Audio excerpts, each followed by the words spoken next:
Good morning. Y'all awake? You got a politician up here now. We talk loud and fast. So, I'm Michael Echols. I'm from Monroe, Louisiana. That's where I live today. I grew up in a small town called Bastrop, Louisiana. Anybody been to Louisiana? Couple? Heard of it? Just south of here. So I've been a historic preservationist and a historic tax credit developer now for almost 15, 16 years. And probably like many of you, I got into preservation because I bought an old house. Almost 20 years ago, after college, I bought an old house in a historic district, and it was in rough shape. And I'd started to tear it apart and do all the archaeological stuff where you find the bones. And then I started putting it back together. And what I found through that process was my love for preservation, my love for old buildings. After being a homeowner for the first time and spending more money than I thought I was going to spend on this historic structure, I got involved in our neighborhood association, which was a historic district, and then became a member of my Heritage Preservation Commission, which is basically overseeing how we applied the Department of Interior standards to that historic district. So I started out at that granular level, and then as I moved forward over the years, I became involved in the Louisiana Trust for Historic Preservation, which is our statewide association. When I was president of that organization, I started our first state revolving fund. Hired a guy actually from Louisiana, but lived on the East Coast, and brought him back and started this statewide preservation effort because I saw what North Carolina and other states had done when they started to focus from a nonprofit perspective on saving historic structures around the state and using some of the tools they have in that bucket. All throughout that process, though, I started buying historic buildings. I call myself a bootstrap developer because the first buildings I bought were on a Saturday morning. I was in shorts and a t-shirt. I left my wife at home and I said that I was going to go downtown and check things out. Our downtown was blighted, barren, filled with homeless people, buildings rotted, decaying. We had a lot of challenges. The 1980s and 90s were not good to historic downtowns across Louisiana and really the rest of America. And so I decided I could fix the building or buildings. So I walked in one day to a guy that was having a little mini estate sale in one of these shells of buildings, and there was stuff everywhere from concrete statuaries to old wood, just anything you can imagine in this 2,000 square foot building. And I said, well, what are you going to do with the building? He said, I'm going to sell it. I said, well, how much are you selling the building for? He said, well, make me an offer. So I thought for a second, and I threw out a number. Now, this was a very, very decrepit building. He said, give me just a minute. He walked back in the back of the room. He came back out. He said, will you give me $5,000 more? I said, under one condition. If you'll lock the door and let me keep everything that's in the building, I'll do that. He said, you got a deal. So I became a commercial historic building owner on a Saturday morning, almost 15 plus years ago. Soon after that, after I decided I was going to restore that building, I went to my bank at that point and I called them. I said, hey, I need X number of dollars. I told a guy I'm going to buy a building from him today. I said, I need the money Monday because I told him I would close next week. And so he said, okay, what are you going to do with it? He gave me the money I needed to be able to restore the building. And fast forward, over the last 16 or 17 years, I've been able to buy, and I still own over 35 commercial historic buildings in our downtown.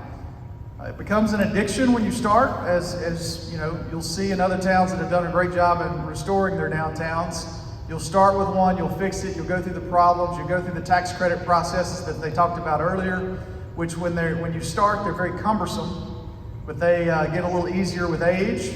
If anybody can screw up something, it is me, and I have screwed up many times, but you can normally fix a lot of the things you mess up in the historic process. They mentioned windows and how important those are. Those are very important. Don't mess that up if you can avoid it.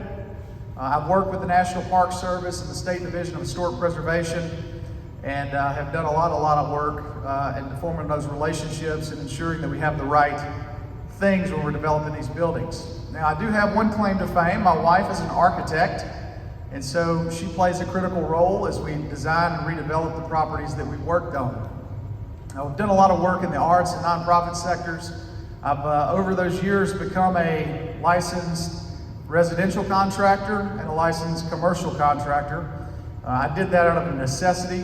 When you want to make up margins when you're doing historic preservation, having that background and having those teams of specialized folks to develop your buildings, it becomes very important. So I've added that over the years. Of course, I've been a politician now. I was a city councilman before I was a state representative, and been a state representative now for 4 years.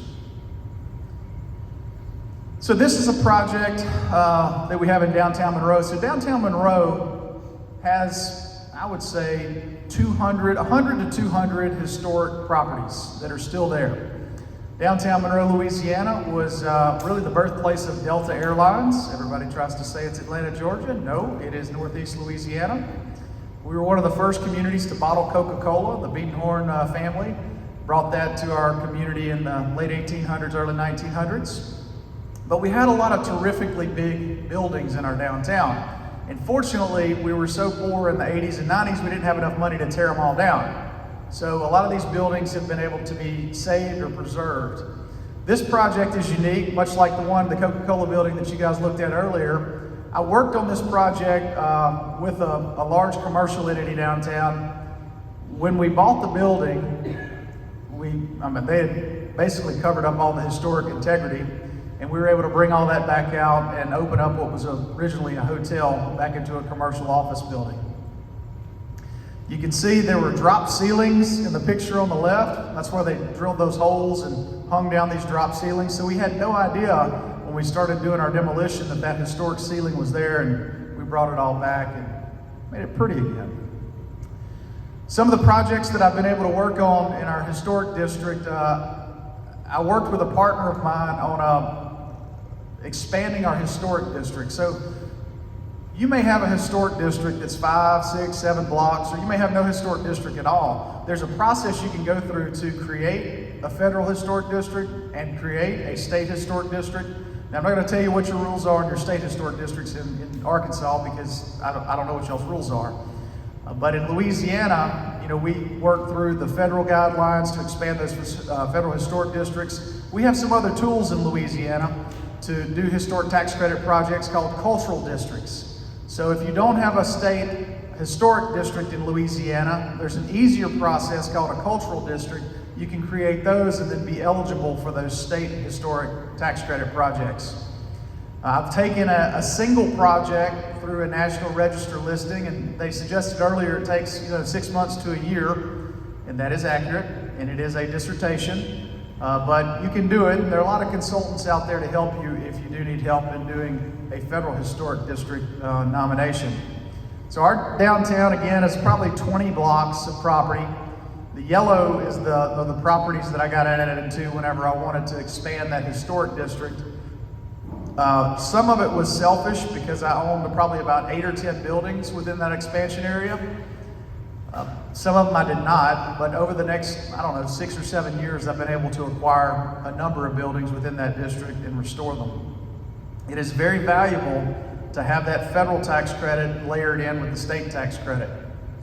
So some of my early bootstrap projects, I had a guy that owned a building across the street from the first building I ever bought, and his name was Willie Grimmel, and he had Willie's Barbecue.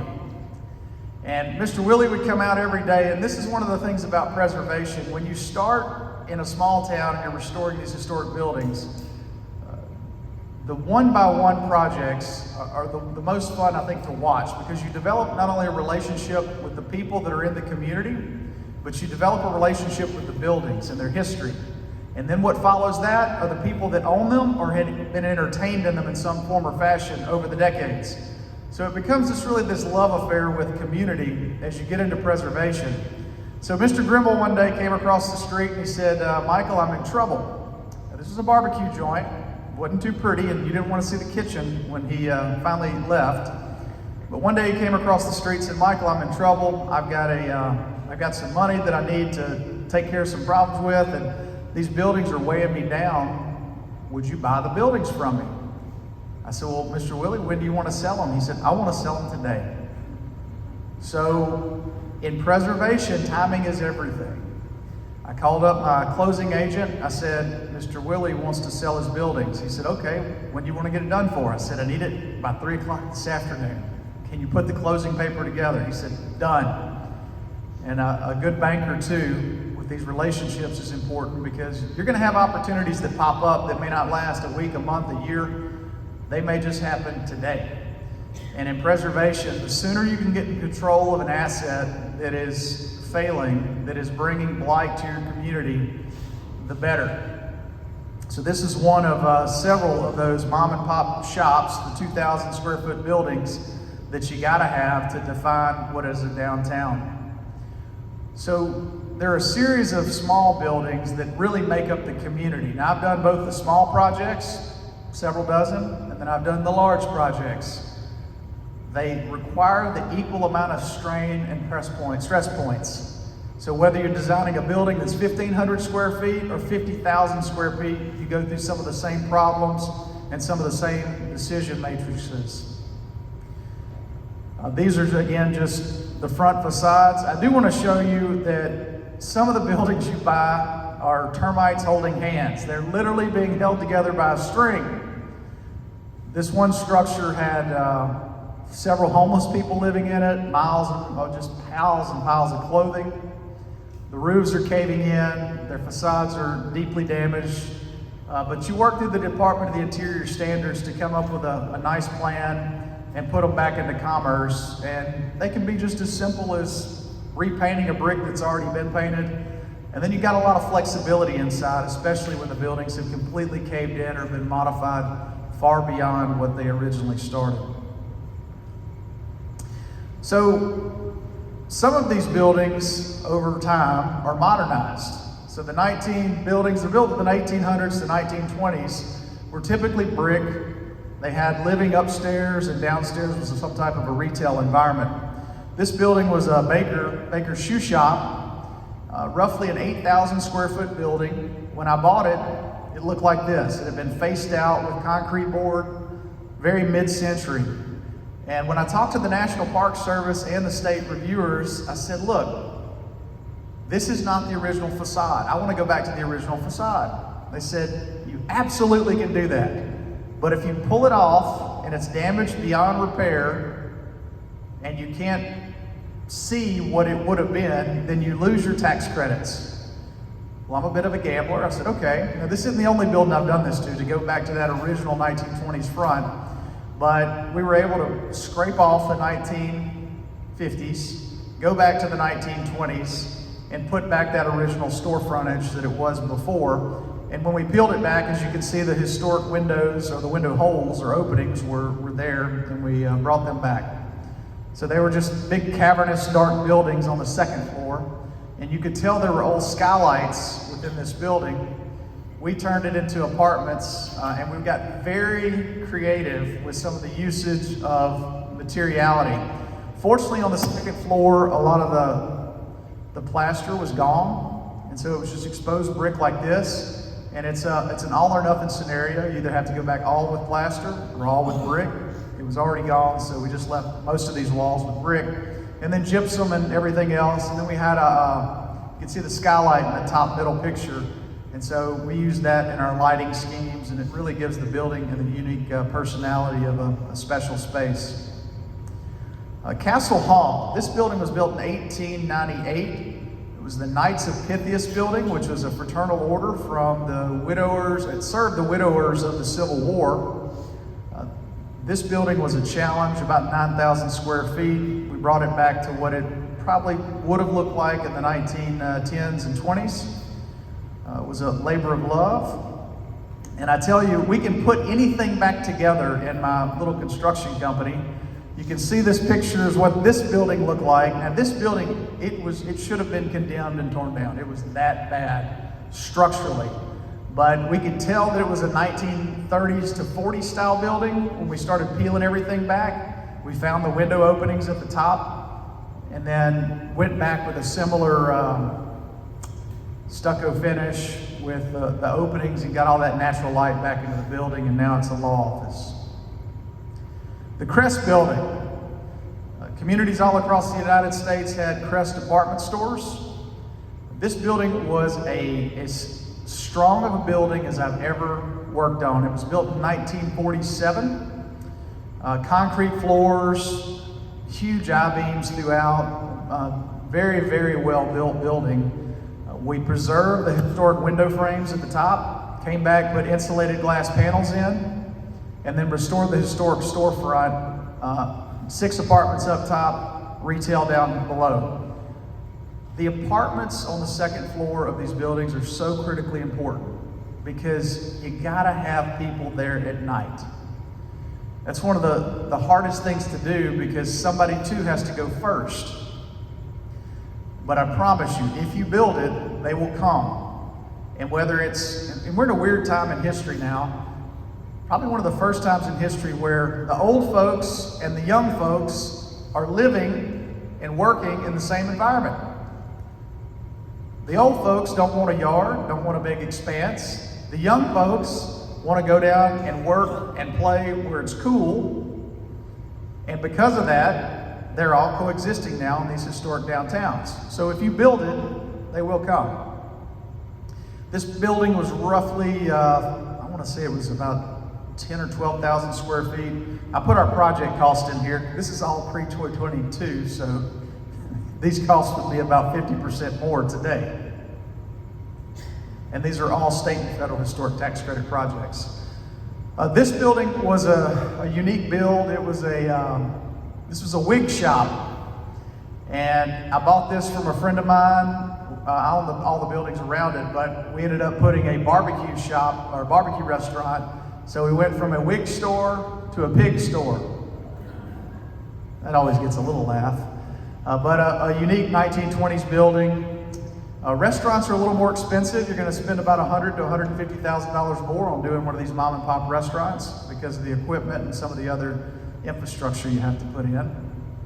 I've done residential stuff too. Sometimes it's a facelift. You know, every facelift costs at least $175,000 on historic homes. So, as I've been doing buildings in downtown Monroe, I focused on the core as we started. So, probably have 20 buildings in the core of our downtown. This is further out. So, Monroe had this unique area where there was a train track.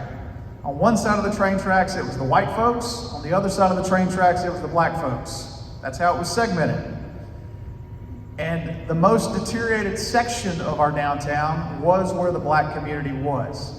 And so I had to start building my core, my restoration piece, in the areas that I could commercially lease immediately. If not, it's not financially viable. So we focused on that first. Then we went down and started focusing on the area that has more gaps in it and that needed more love. And these were a couple of buildings I bought from a family that had had businesses there forever, but they just wanted to see them go back into commerce. The relationship is so important, again, when you get back with these buildings and the building owners and the history. And so I ended up moving my small construction company into these two buildings. And we took the building on the metal building and made it pretty. And then the building beside that, we built out and put a restaurant in and a residence on top. So it's that one small corner that we fixed that is now starting to inspire other areas of our downtown. I have bought homes where trees have fallen through them and we had to rip down the roof and build them back just as they would have been in the 1920s. But we've moved into some really bigger projects, and these are buildings that are very important to your downtown because there's such a huge portion of these blocks. These two buildings, the red buildings on the left and right, roughly 20,000 square feet of building. The building on the left was a roller skating ring. The building on the right was a boxing ring in the 1920s and 30s. We came back in, Chef Hans is a spice company, and he'd had all his spice operations in there. We bought these from a friend that was going through bankruptcy, and we're able to do 24 high-end apartments, and we leased 23 units in 8 weeks. So we didn't know the demand would have been there that fast, but people want this modern, easy to get around, close to bars and restaurants, living environments. We do make things pet friendly now. What I found out when we first started doing our first 10 or 20 apartments was that people love their pets. And so now as we build, everything we do is pet friendly. We build little dog parks, we build places that have flooring that can resist little claws and other things. We try to create as much insulation barrier between units for both sound and energy efficiency. This property is pretty special. This is the oldest African-American business building in the region. This building was on the city's condemnation list. It had been there for 8 or 10 years. As you can see, the building was deeply, deeply distressed, highly dangerous, and needed a ton of love. I tried to buy this building 15 years ago when I first came to the community, starting these restoration projects, and it was in a cumbersome estate.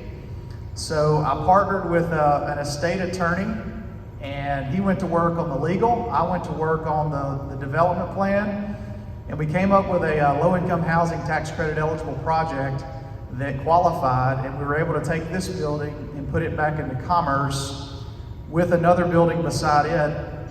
It's about an $18 million project with 66 units of affordable housing and a one-stop community financial success center where folks that don't have a checkbook, that can't get a loan, that need help either growing or starting a business, finding a job, or finding housing. We put all these services in one wraparound facility that has, that commercial space and then the living components. This building leased up in a matter of 90 days, 100% occupancy.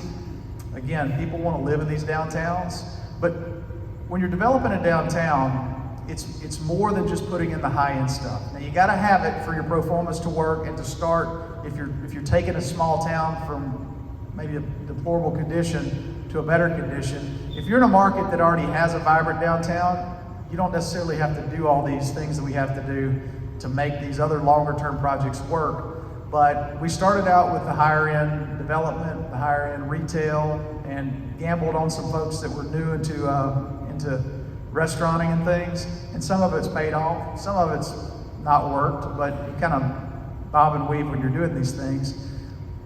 But for a community to be and work right, you got to have everybody living together. Rich folks, medium income folks, and poor folks all need to be weaved into the community, because everybody deserves an opportunity to interact in some form or fashion, to grow their life, to maintain their life, and that's why this is important to us. And we have, again, all different income types in our developments that we do. So in Louisiana, we have several tools that are very, very important. And as a developer, when I first started, I wish I knew of all these tools, because I would have used them probably in a more dynamic way. In Louisiana, we have tax abatements, so we can lock in our property taxes. So if I bought a building, say for $100,000, and then I went and spent $10 million on the development, I can lock in my property taxes for up to 10 years as if it was $100,000. Now, I don't know if Arkansas has that tool yet, but if you don't, you need to talk to your elected officials and encourage them to do that. I did come down to Arkansas, or up to Arkansas, Little Rock, to y'all's legislative session several times over the last 12 to 18 months. Met with several of your elected officials, have spoken to some of your preservation folks, and encouraged to allocate more resources toward the preservation tax credit program. And I do believe y'all had a big win this year. The legislature allocated $40 million to a larger deal fund. So if you had a project that you were trying to do, say a $5 million or $10 million restoration, that you could qualify for that larger deal pool, which as a developer, these are very, very valuable tools in Arkansas. And while the program's still a little bit wonky, you'll get it eventually. It'll all work out. I think they're trying to make some improvements. But not only do you have these state and federal historic tax credits, but there are new market tax credit programs. Again, a whole other tool, way more complicated to put into a deal. But if you're trying to do a larger deal, a 10, 20, 30, 40, or $50 million deal, these are tools that you'll need to use. And then, of course, all the grants that they've mentioned earlier in the program today, which are important to, facade grants and restoration. Now, when you start doing complex development. When I first started, again, bootstrap, bought a building for 70 grand, spent 150 grand, got it back into commerce, got a 20% credit or $34,000 state tax credit, got a $34,000 federal tax credit. Woohoo, that was hard. I had no idea. Fast forward 15 years later, when you start doing very complex historic developments that may include 10, 20, 30, 40 million dollars, you're trying to sell your state tax credit to large investors. And you're levering that and getting a loan against it so you can fund your construction project while you're under construction.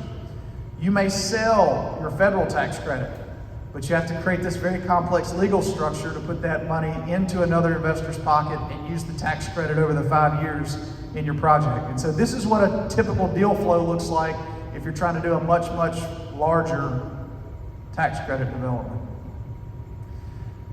Your pro forma. So again, when we started these developments, our pro forma was pretty simple. We bought the building, we spent this amount of money, and this is what we had left, or how much more we had to borrow. Real simple. Now, when I do a development and say we've got a hotel under construction right now, it's about a 70,000 square foot facility with 70 rooms, a Hilton product. It has so many different financing arms on it. Our sources and uses, our pro forma, is 40 pages long. So these are not easy deals to do. Now, it took me, from buying a building, the hotel project in particular, 8 years from when I bought it to financing it and getting it under construction. If you're in this for a 12-month period or 24-month period, this ain't the game for you. Historic preservation is a long game. 5, 10, 15 years. There's some projects I started working on 10 years ago that we just got into commerce today. So, long game. This is the part of the hotel project. It's a building built in 1891. It's an opera house. The bottom was a grocery store. The top was an opera house. So this is after me owning the building for 5 years. When I first bought the building, there was a metal wrapper around the entire front of the building. I had to have that same hard conversation with the preservation office and said, hey, there's this ugly wrapper, I don't want it. They said, well, if you tear it off, your building may no longer qualify. So I rolled the dice, ripped it off, and there was a beautiful facade underneath it still, somewhat beautiful. And then there was a hardware store beside it. Oddly enough, I bought that hardware store from the guy I ended up meeting for city council. So that was a political turnabout. This was the image of what the building would look like once we restored the building. This is what the interiors will look like when we're complete. Oh, let me go back for a second. Oh man, I don't have the picture of the historic building halfway through construction. But all that to say is these projects are very, very difficult. They require a lot of persistence and time. They're very complex to finance. Your relationships with your local bankers is very, very important. You know, as I've done a lot of these projects, I probably have 5 key banks that I work with for just the traditional deal. You know, if it's buying the building, acquiring it, going through the holding time and going through the paperwork you've got to go through to the point of actually resurrecting and getting the deal under construction. I mean, you could be talking 12 months, you could be talking 36 months or 5 years. And so you have to have bankers that are patient. You have to have financial sources that you can withstand that longevity. And again, it's a very, very complex process. But with that, I'm gonna stop for a second. Does anybody have any questions? Because I'm an open book. I'll tell you anything and everything you need to know about historic tax credits and restoration and the pain points and the money behind it, because this is such a hard game. And we need more people to understand the game intimately. I mean, I've walked your streets here in Texarkana this morning just to see the fabric of what you've got. You've got so much potential here. And I know what it takes to get to the next level, and the level after that, and the level after that. And it's time and money, and lots of people committed to the cause. Yes, sir. Explain your state new market tax credit program. So, So the Louisiana State New Market Tax Credit Program, this past year, the legislature allocated, I think it was, we'll call it $100 million to the State New Market Tax Credit Program. Yeah, we had billions of extra dollars. We were throwing money everywhere. So we allocated about $100 million to that. So you have community development entities which apply for the credits. Now these are nonprofit entities. They use them as leverage for capital. Then developers come in, partner with those CDEs for those credit pools. They're essentially worth 25 cents on the dollar. So if I go out and I get a $10 million allocation, that means $2.5 million to a project. So if my project is going to cost me $20 million, a CDE says, we want to partner with you because you're creating jobs, you're creating affordable housing, you're creating some metric that gives community benefit. They'll allocate it towards your project. They keep some spread. You get equity to your project. So on again, a $10 million allocation, you could hope to net around $2 to $2.5 million in equity to your project. And they're very complicated. So you just have to Google the inner workings because the tax law behind them. They were set up by an attorney that was a developer in Congress so they could make a ton of legal fees, a ton of banking fees, and a little bit of money go to the developer and a lot of money go to the community development entities. But great question. Yes, ma'am. So Origin Bank, or what at the time was Community Trust Bank, was one of the first banks I used. Commercial Capital Bank is a super regional bank that has been growing and very aggressive. Bank of Oak Ridge has done some deals with me, and my latest bank I've been working with is Caldwell Bank and Trust. They have two other holding companies, so they have other dollars that they can pull from an equity stack. So if you need, say, $5 or $10 million for a project, they like to spread the risk over multiple banks.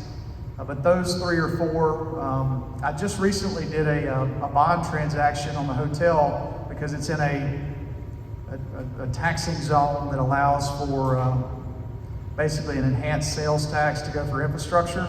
And Cross Keys Bank was the bank that did that. But you really want your banks to be familiar with tax credit deals because if they're learning while you're learning, that can be recipe for disaster.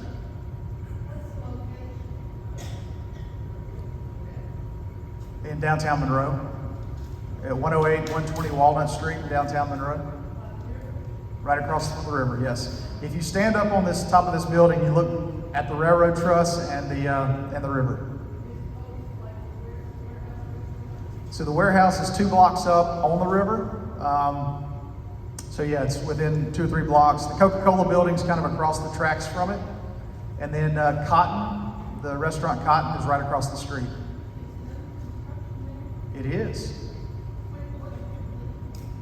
Fall 2024. The Hotel Monroe, fall 2024. And so if y'all like to host your next conference there next year, we'd be happy to help y'all. Yes, ma'am.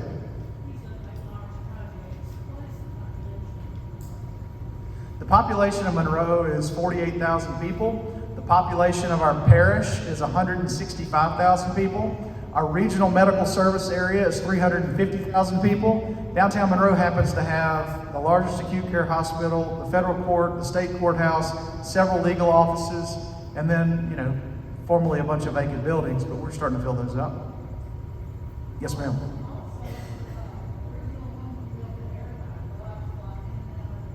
Yep, it's normally a pretty good travel market when the planes are running on time.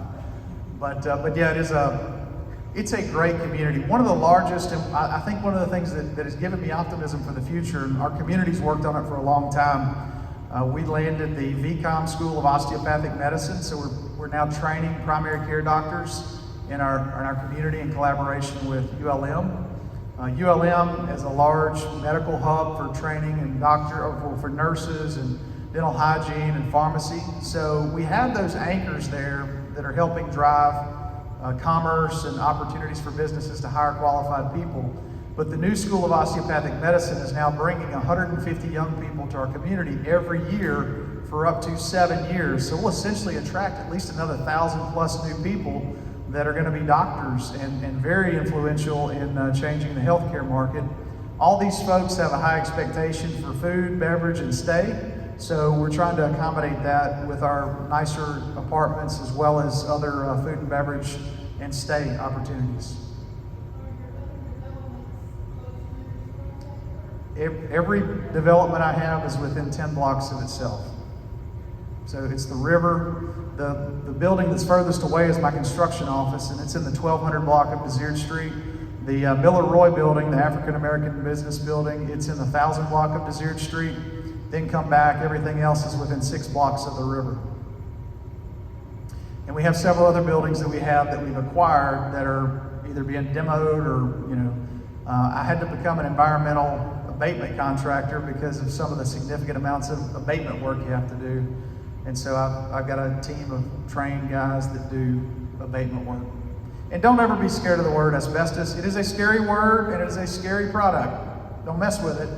But don't let that stop you from doing a historic project. There are many professionals that'll work with you to abate buildings, whether it's a tile on the floor or a wrapped pipe in the ceiling. That should not concern you. Now, there are some buildings they did in the 50s where they've wrapped everything in crazy insulation and it's an entire floor. I mean, then you can get into $250,000, $500,000.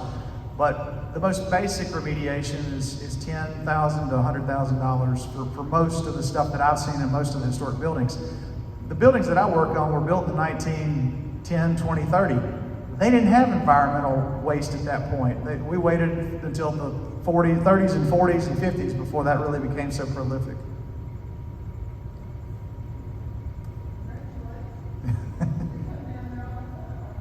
We'll entertain you. We've got coffee, we've got beer, wine, pizza, and hopefully we'll have you a nice place to stay next year. Yes, ma'am.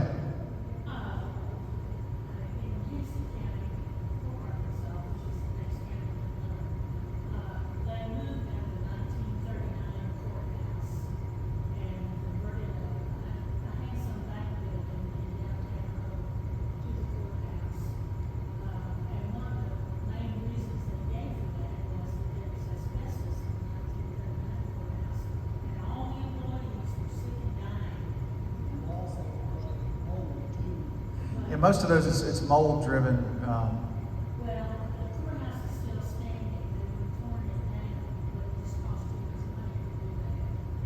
But that county, their records go back to 1822. And I don't think they've got enough room in the new courthouse, which is a handsome outfit. What do they need to do? What do they need to look at for significant asbestos abatement in that old courthouse that they're going to continue to use it for storage purposes? So I'm happy to share an environmental contractor. If I'm not doing the work myself, and it's not if it's a huge job, then one of the guys that I've got a good relationship with out of Northeast Louisiana, they do a lot of work in Jonesboro. I'm sure they'd be happy to come and look at work in Hope and wherever else you guys are. But you do have a professional going there, and it could cost, if the whole ceiling or floors are wrapped in that. You want to solve that because it's not the material's not going to be transferable unless it gets wet and starts to fall. I mean, you can leave it there, you can encapsulate it, but it's easier to have a clean building. And if you're going through a historic preservation project, I suggest, because if you ever do like a HUD financing, HUD requires all abatement and testing to happen prior to that long-term financing. There are a lot of tools out there at the federal level. They mentioned the USDA earlier as a resource. USDA is part of the reason why we funded our hotel and financed our hotel through one of their rural development programs. If you have a community 50,000 or less, you're looking for long money, say 28 to 30-year terms with unique bullet points along the way, you can use USDA. If you're looking for long-term housing, so say the Hibernia building down the street, 80% of that or more was going to be apartments. You'd want to look at a HUD product. They have I don't remember the code, but a 35-year product. The rates are tied to the 10-year treasury, and so it's traditionally lower rates, but they're way more complex to get them financed and get that closed. When you're doing that, though, it's you have to have the building completely abated and clean. So you want to make sure that if you are doing a historic project using tax credits, go and get everything done at once so you don't ever have to deal with it again, and you qualify for other financing tools. I didn't know all this stuff when I started, so you just pick up little nuggets along the way. I've talked at different conferences in the U.S. and Louisiana, And I've made my colleagues in the House and the Senate, I've gone around the state, met with them in their historic districts, and offered my services, free of charge. Hey, this is what I would do if I were you. These are the resources I'd go after. But the biggest thing I think you could do as communities is find and encourage that 1 or 2 developers that, whether they want to buy 1 building or 10, after you see some success with them doing 1 or 2, then you do everything in your power to help those people do 5 and 10. It's those that don't say, I'm just going to come in and buy a building, you buy it 5 and you don't do anything with it. You don't need those types of developers. You need the type of the developers that will do that first project, show you some track record, and then you fight like hell to give them every resource to do project number 2, 3, 4, and 5. Because that's what changes a downtown is, 10, 20 of these small buildings, and these energetic developers are going to come in and fix them one at a time. We all have communities that have those people or families that have had a building for 10, 50, 100 years, and they're always going to do something with it next year, or they won't. $100,000 over what is logical, reasonable. You got to encourage those families to pass the torch on, to put those back into commerce so those buildings can be what they were many moons ago. Unfortunately, in Monroe, either enough people died off or gave up, finally, the 3rd or 4th time, because we've all had those start and stops in our communities where in the 1970s, we're going to rebuild downtown. Never happened. Come back in the 80s, we're going to rebuild downtown. We got a new plan. Didn't happen. Same thing in the 90s and the 2000s. So if you start and stop enough, eventually people will give up and then somebody else can take over and fix it. And that's kind of where we've been in Monroe, and we're finally getting back into good order. And I see that around. Louisiana has a very generous historic tax credit.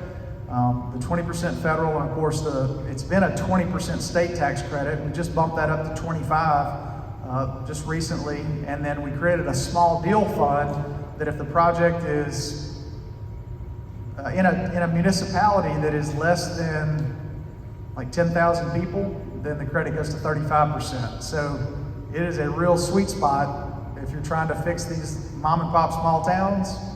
That'll do it. That makes it very, very financially viable to make these projects work, and to keep folks that maybe can't afford a $5,000 a month rent but can afford the $2,500 a month rent. Yes, sir.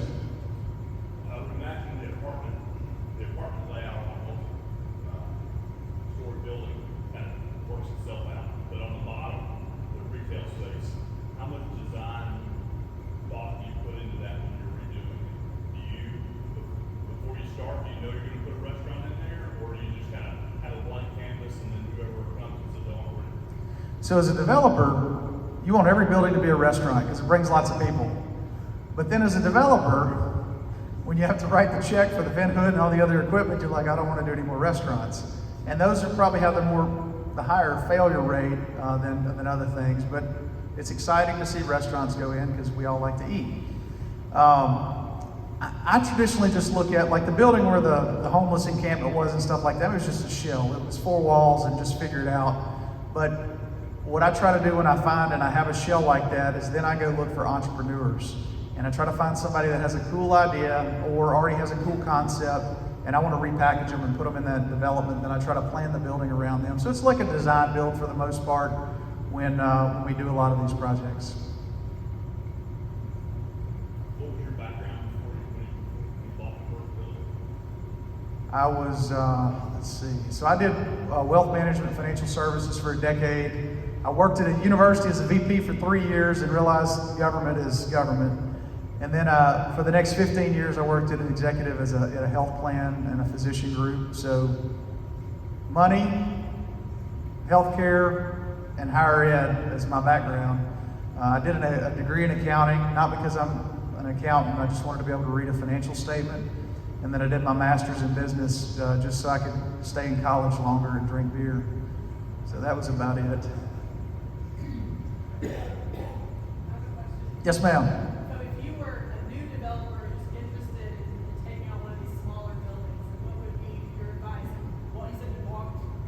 Yep. What would you be looking for? There's so many potential.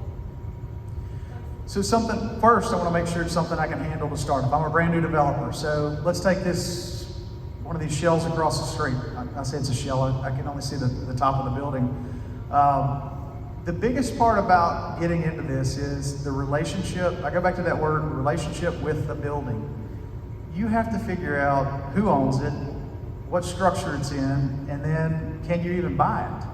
And then what do they want for it? Because that's an interesting game that you play in these historic buildings, because I've had people that have called me that would have never talked to me until they saw me do my first 3 or 4 projects, and then they called and said, what you're doing means something to my family. I want to sell you our family building if you promise to do what you did with those other buildings, because we just want to see it alive again. We're never going to touch it. Our kids don't want it. They're out of here.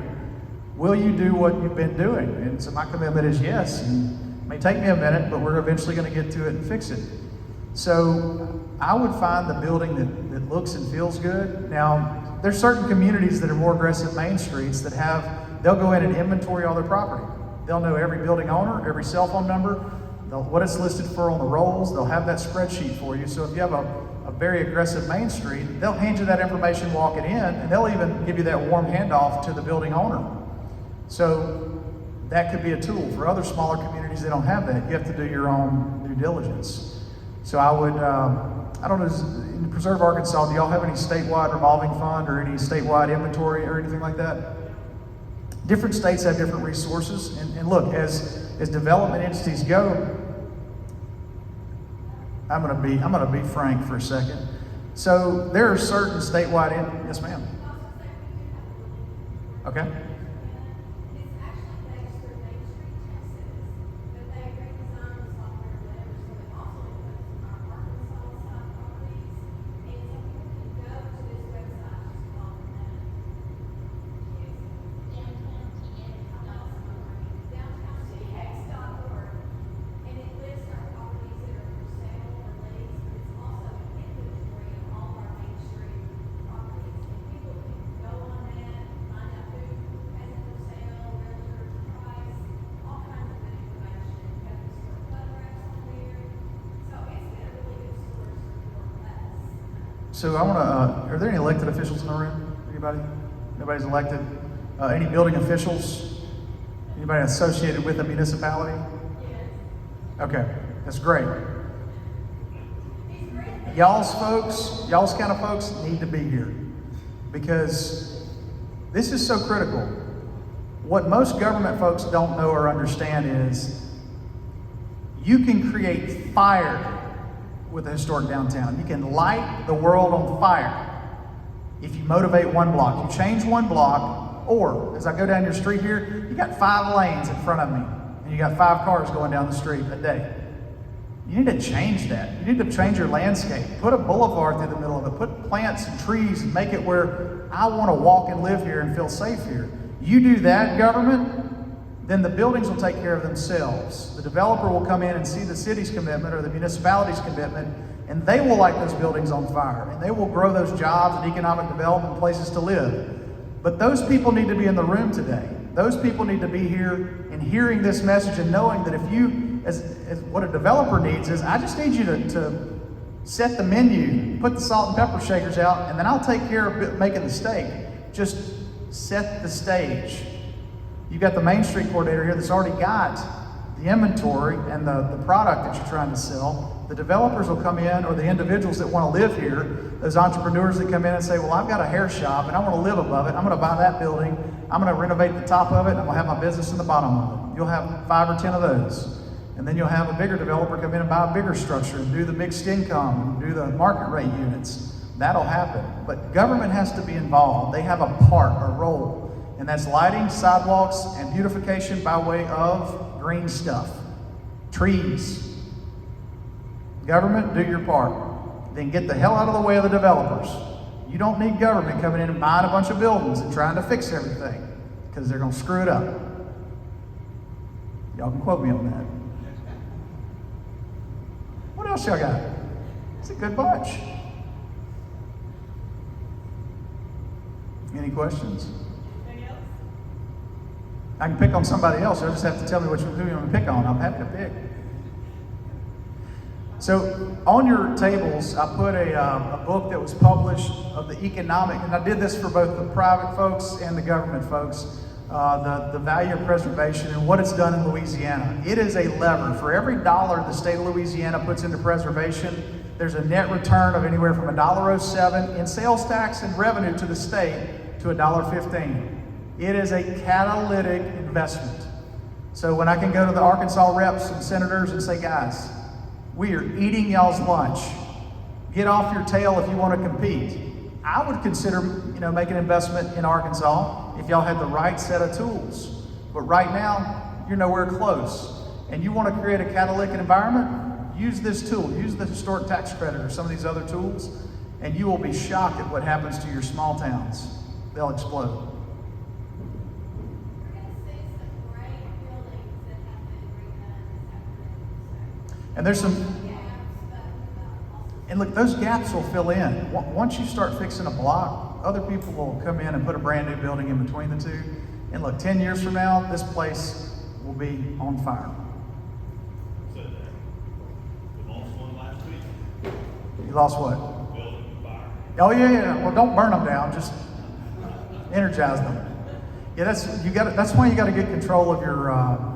If you have homeless encampments and those other things, you can't allow that to happen. You have to have property restrictions. You have to have things that prevent those things from happening. Now, if it's just a traditional commercial fire, that happens too. But well, it's a bad break every now and then. Hope it was overinsured. Well, this is my cell phone number at the bottom. That's my personal email address. If I can be of assistance to you, you got questions, I'll share anything and everything I've got. But I want to thank y'all for having me today. I hope you enjoy the books. I do have a Louisiana Main Street book, so if you'll draw for that, somebody will get a pretty coffee table book with pictures of our main streets. And I've got another book on the desk. It's called Reimagining, I believe it's called Reimagining Greenville, South Carolina. If you haven't read this book, you need to. It is a motivating tool that you can start with a little and end up with a lot and create an environment that is pretty special. And I think that's what we all aspire to as downtown restoration and preservation experts, is to make a great place to live, work, and play for everybody. And that's what that book talks about and what they did there in that community. So can you pull a name and we'll give them a beautiful Main Street book? I know where's your vaccine. Just grab one out. There's no audit on this one. You can pull your own name. That'll be fine. Who's the winner? Mary Goodwin. Must be present to win. Hey, I won my own book. The only time I've ever won anything in a drawing. All the city staff are doing It's rigged. Oh, Peggy Lloyd. Peggy, all right.